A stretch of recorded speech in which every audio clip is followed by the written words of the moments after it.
Richard, tu te rends compte? Oh putain, et moi je me casse, moi.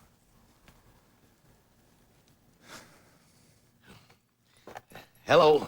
C'est Linda. Ma doudoune, t'es en vie? Mais où c'est que t'es, là? Je suis sur une île dans le Pacifique.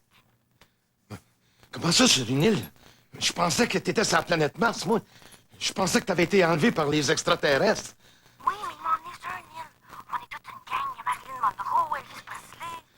Hein? Elvis Presley est en vie? Il est pas mort pour vrai. À part de ça, il pète le feu. Il pèse à peu près 300 livres. Ah, mais fais pas de farce, là. C'est vraiment pas drôle, Linda. C'est pas des farces, c'est sérieux. Il y a Walt Disney avec nous autres, puis Hitler, John F. Kennedy, puis son frère. Kennedy aussi? C'est complètement sauté, ça. Je peux pas te parler plus longtemps, on est surveillés. Je t'embrasse. Linda. Linda. Bon, on va couper, je pense qu'on va couper. Couper! Couper! Coupé! Belle Express Vue vous a présenté Elvis Gratton 2. Une soirée de vrais gars. Ça s'oublie pas.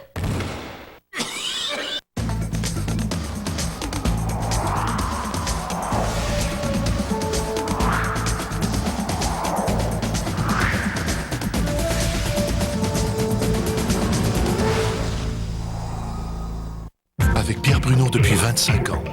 Moi, ce que j'apprécie entre autres chez Pierre en temps de crise, son grand calme et son intégrité aussi. Moi, en tout cas, je peux vous le dire, il m'inspire beaucoup, beaucoup. L'histoire continue au TVA 17h. TVA, le meilleur de l'information. Bonsoir. C'était un 11 novembre comme aujourd'hui, mais reculons de 83 ans. À 11 heures prenait fin la Première Guerre mondiale. 8 millions de civils et militaires avaient perdu la vie dans ce conflit.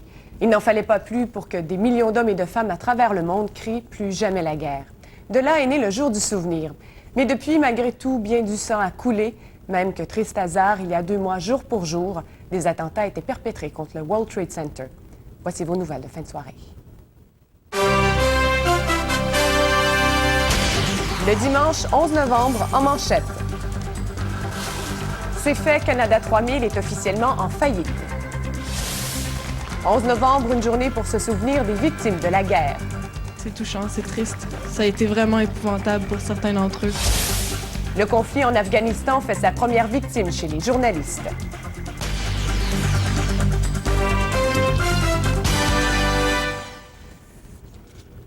Alors voilà, on peut maintenant parler de Canada 3000 au passé. Le transporteur de Toronto a été mis en faillite par un juge de la Cour supérieure de l'Ontario. La nouvelle provient au lendemain de la démission de tous les directeurs et membres de la haute direction de Canada 3000.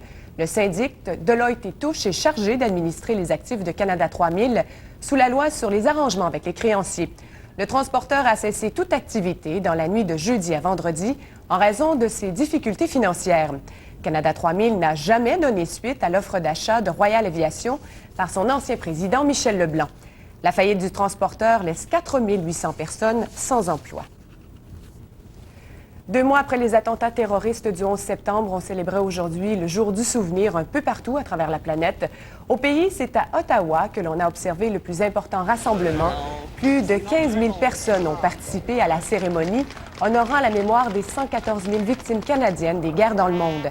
Des cérémonies officielles se sont également déroulées à Québec et à Montréal, et même en Bosnie-Herzégovine, où plus de 1000 soldats canadiens sont postés. Jean Laveillé a profité de cette journée pour rencontrer quelques vétérans à Montréal. Les gestes sont réglés au quart de tour par ceux qui portent les couleurs du pays. C'est leur façon de saluer le courage de dizaines de millions de personnes qui ont payé de leur vie. À elles seules, les 2 guerres mondiales ont fait au moins 50 000